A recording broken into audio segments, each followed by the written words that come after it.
Hey, good afternoon. This is Rory. This is 420 Central TV, and the time is. Thanks for coming and joining us. So last week we took you on a ride into Zola, myself and Michael, and we met with Ste, who runs the Weed Lovers Market, an awesome little spot. He's been running for 3 years. And here's the rest of that episode. Look forward to catching you on the other side. Thank you so very much for joining us.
So more than anything, what's been happening with what happens with the locals here in Soweto, it's unlike having this kind of shop or this kind of concept happening, let's say in your mid-trend, in your suburban areas. For sure. It being here, firstly, you just need to fight the stigma of guys understanding that you can actually buy a gram of weed for like plus $100. It's also important for you to understand the fact that your pricing should also be valued in terms of the quality of the weed that you do have. Sure. It shouldn't be something that you want to rip off. Because one thing I noticed, guys here in the locals, they know their stuff. Yeah. They might not be people who consume it on a daily, but more than anything, once they taste something different, they know this is different, and they can tell if something is like. So what are you saying? Your people are kind of coming back because you've got good quality happening. Is that something you say? Okay. And then let me press on because, we're in an environment where there's a massive market out there that's waiting to be given an opportunity. We need employment, all of the regular stuff, but you've got people that are operating clubs, etc. Is yours as simple as if you come in here, that's the bud bar, speak to the bud bar guy and you do a transaction, or do you have a membership club, or how do you operate? What creates an environment that you feel safe and that you're doing something that's acceptable within what the current law suggests would be good practice? So to answer on the part where you say how do I make it accessible? Yeah. Do you have a membership here? We don't have a membership as of currently, so we deal with walk-ins. So there's I don't know who comes in. I'm not too concerned. It's not even about not being concerned. I am concerned about who comes in. Hence, I familiarize myself with the faces. Fair enough. But mostly, it's about it growing first to the locals. Because like I said, it would be easier for me to go to Midrand, to go to your Rose Bank, open up a place like this, and just say to anyone that wants to come in, there's a membership that's happening, this is a private club, wada. It's basically much more easier for them to get that part. But for a local here in Soweto, someone who's hardly been to Rose Bank, someone who's hardly familiar with what a private club is, totally understand. It becomes now a slower this is a different space, to this grow. is a different game, Exactly. and you need to understand it that way, kind of. Yeah. Okay, so In terms of accessing cannabis, do you, I mean, I'm not asking you who you get from, but would you have somebody that comes and visits you and makes cannabis available to you? Is it being grown locally? Do you know anything about it? In terms of growing, now let's first go back to the fact that cannabis now is just growing its business like rapidly, and more than anything, for people outside, everyone wants to touch on have a piece. Yeah, have a piece of that pie. Absolutely. And to be honest, there's more than enough for everyone. Yes. But now, I'll come to you and say, nah, I grow this myself. Yes. But I know for a fact that Mike is my supplier. You know? Are you a supplier, Mike? No. No, Mike is not my supplier. Mike is not my supplier. So it's a matter of also being able, one, you need to be consistent in terms of for you to also be a supplier. Sure. What? For you to be able to let customers, your customers know that you got good quality and they're going to come back for it, you need that in turn, yeah? Yeah. You also need someone who's not just supplying you for the sake of just getting rid of the flower. You need to get it from at least someone who's also familiar. If possible, maybe someone who then consumes the stuff. I'm not saying that someone should be just someone who's reckless with the stuff, but just find someone who knows what he's selling also. So there's a bit of a passion involved. Bring me, you know, be qualified to bring me what it is you're wanting to. Yeah, I agree with that. There should be. It's flower. This is flower. Yeah. More than, let's just be honest, it's flower. Yeah. You don't take care of it, it dies. Yeah. Same goes for your roses. Yeah. I buy your roses now. You don't put them in a vase with water. They're Definitely, they're going to die. They're going to die. And they won't be smelling no nice.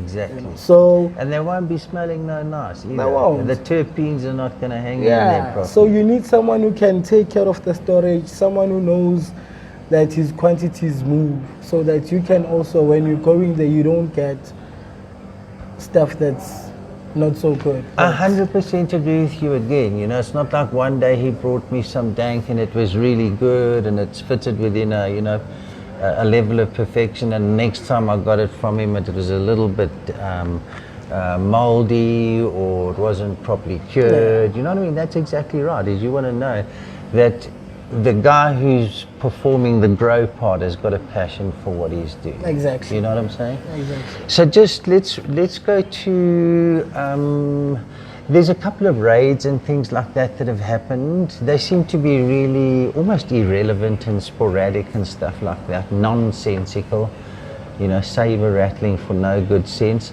But have you ever been raided here? Do you have a few police that come past and enjoy the facility? What's the story here in Zola? Can I just show you guys something? Yes, please do, brother. Now you can allow me to show. Sorry. Yo, maybe this. So this is one of our designs. Got that? Yeah. This is. While he answers that question, so some of the other vibe that's happening here is, apart from there being cannabis that's available in the back corner there, it's out of the visibility of the public. It's not something up front. It's right at the back. I think they're respecting as much as they can from that environment. There's a tattoo shop around the corner. There's some really, really lacquer t-shirts and things like that. And Ste actually printed this one for me today. I do know that he's got a couple of different designs, so there's that they do as well. And then they also do events, so keep an eye out for when they're having events. There's some really lacquer stuff that happens here. Back to my question, have you ever been raided before? Yeah. So I wouldn't necessarily call it a raid, But it was one of those instances when you are now opening something that's new and in a location, in your community. Now, obviously, they want to know what's going on. Yeah. It's like that everywhere. So it was more of a, hey, Mfowethu, what are you doing? Yeah. Tell us about it. Then, you dealing or anything like that. It was an inquiry, supportive inquiry, never been back. Yeah. Fantastic. So it was, they came in, obviously, at first it was also like an issue with the liquor license. Fair enough. We never had the liquor license, so you hosting people here, getting together, hosting events, and there's liquor involved, Sure. and now we've barricaded. Obviously, that puts a whole lot of people in danger whatsoever. Yeah. But now, business-wise, it wasn't us maybe trying to harm anyone or trying to impact negatively towards the community, but it was more like, let's just start, and let's do the things we so know we need to do. There's a bit of respect and be respected. Yeah. Yeah. Definitely, there should be. Okay. There should be one. You in a society where you're gonna lock up, you're gonna head home, hoping that you're gonna wake up the next morning, everything will still be intact. Because now, remember, we start these businesses of ours with not so much. We don't have enough. Sure. But we just want to start so that hustle. You guys know that this is there, this exists Yeah. at some point or the other. Just before we even started shooting, Mike mentioned that I did a cannabis 420 friendly event at Villa Gazi Street. That's I was still at Box Shop, which that was an amazing. I wouldn't trade for anything, because I'd even use says like less is more. And what happened at Villa Gazi that day, it was just that. Yeah. People I knew there I could count with my one hand, but the support from people from outside, people who wanted to understand what is Weed Lovers Market, what's happening, do we really smoke, do we chill here with you, and do we smoke? And I was like, yeah, just chill, bro, just relax. And people would come there and be loners, You'd find someone sitting in a couch there alone. That person is not bored, that person is not hungry. He or she's not angry at anyone. Totally with you. He or she's just there to enjoy. Exactly. He or she's just there to enjoy the space. Yeah. Which now, that introspective stuff we spoke about earlier on. Go and be me over here for now. Yeah. Because now you become here in the locations, and once someone passes here and he or she sees that it's only you in the store, or it's only the two of you guys, and to them it's like, this place is boring. You understand? But if you get to come inside the store, just experience what the store does and what happens inside the store. Yeah. There's no way you'd find it boring. Boring in your own head, alone. Kind of thing, Instead, you'd come here alone, or you'd also wanna drag your friends and say, yeah man, let's get off the couch. Yeah. Let's go to this place. Let's go to this place. Hence, we are open to your events. We are open to birthday celebrations.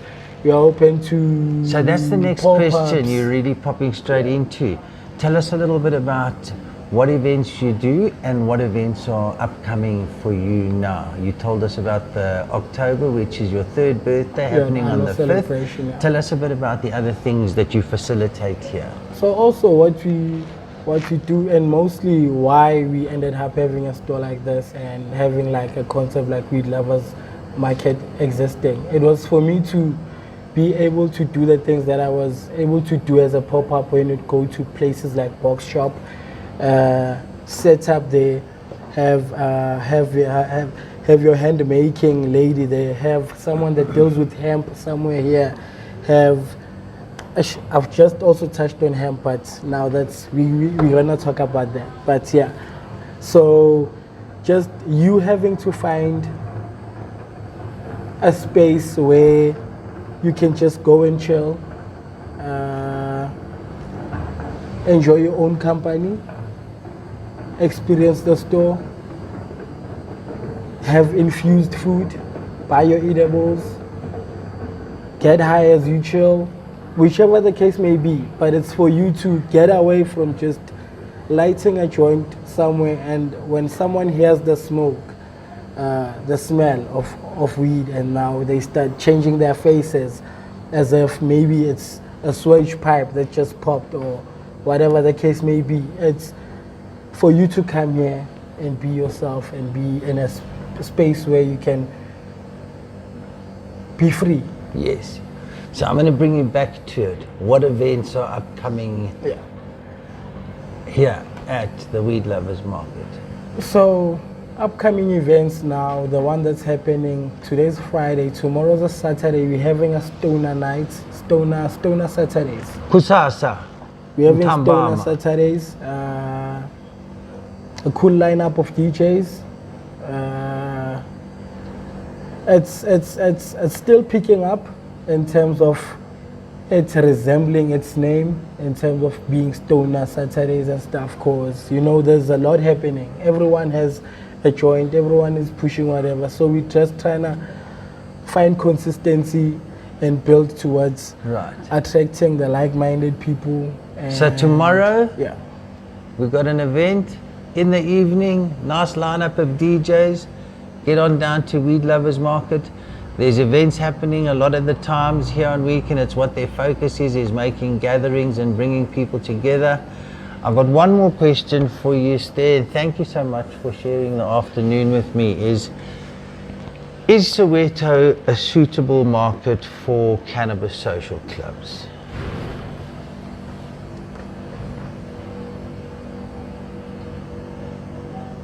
Should we put it as in like, because I feel like if we say clubs, we are now putting it in a box. I think that's a brilliant first answer. So give me from you, what should and how should cannabis be available in Soweto? What is suitable for Soweto? You know, for me, one thing about this concept, what I've learned is along the way through its existence, I've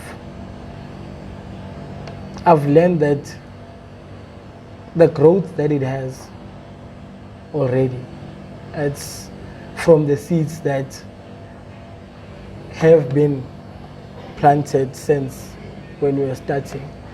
Cause now, remember when I started Weed Lovers Market, to everyone's ear, it was it's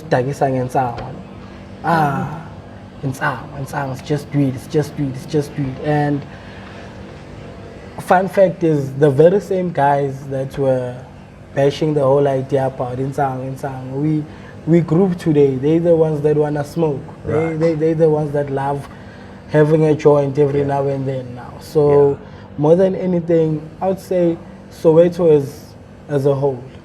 Soweto deserves to have a place where we can grow. That's my ideal. Yes. So in terms of cannabis, a place where we can grow, whether it's a greenhouse or whatever project house that we can have built. The project house built today, considering the market of cannabis now in terms of its bioproducts, the flower, the medicinal side of it. It's for me it's a multi-billion rand. But being able to grow locally. And to have it being able to grow it locally would be a huge locally as in the Kasi. Yeah, it would be a huge booster in terms of looking at the economy and what the economy has turned to now. Absolutely. Most of the people aren't working. Because truth is, some of the brothers and sisters that we once had started obviously also smoking from your cigarettes. They went on, they smoked weed, but then they wanted things that are stronger and stronger. So they also passed that phase. But more than anything, there's more good into cannabis than it's portrayed to be, in terms of also benefiting communities and also benefiting. Well, there's an opportunity to get the community involved, as you say, to be able to grow locally, etc. There's a whole lot of opportunities that kind of get brought about by trying to introduce it into the local market, all of the different parts of it, whether the edibles are being made by the lady across the road who's a baker, do you know what I'm getting at? Or somebody else down the road is doing the pre-rolls, or someone's doing the growing at a communal grow. There's a lot of opportunity within there to, and I think specifically in the Kasi, because I'm going to say it, there's a different set of rules, do you know what I mean? There's a different set of respects, etc., etc. So now, Weed Lovers Market is in existence so that those rules, those red tapes, those need to be banned at somewhat. Like something has to give at some point, because now we cannot be fighting over a herb, where else you'd have our mothers, our aunts being given painkillers, which they've all sorts of things to make them addicted to those things. But now you are at the wrong when you have this one plant that you can just pick up from your garden. You could boil, you could roll up, you could dry out, whatever, you could make clothing out of it. You see, that's we just touched on the part where it's the flower part, but we haven't now touched on the hemp side of things, which for me that's the luxury side of the cannabis plant, which hopefully, if all goes well, there's big benefits there. I want to just share something with you. You'll have heard that noise, or rather that, should I say, hooter in the background a couple of times, and it's quite unique. It's kind of what you find walking up and down the streets here in Zola. There's a gentleman that's got a cart, and he's got some vegetables on it, and he's got some fruit and things like that on, daily usable stuff, and he's making an income, he's making a contribution, and it's so lucky to first of all hear and see. We're going to wrap it up over there and just say to you, Steph, thank you so very much for inviting me to come and visit you and to share the afternoon with you. I look forward to catching up with you some more. I wish you well for the events ahead. And let's have a look and see if there's some opportunities. Maybe we can come and bring you some dab and introduce your guys to a few of the other more or different options, do you know what I mean, that are available in the marketplace. Maybe use it as a bit of an education space. And thank you for everything you do in the local market from a weed point of view. You're a local hero. Thank you. And who knows, maybe we'll get the Blue Zulu to be in attendance that evening as well. You take care. Ciao for now. It's not just a brand, it's a movement. So that was certainly very interesting for me to see the level of participation that he has in his space.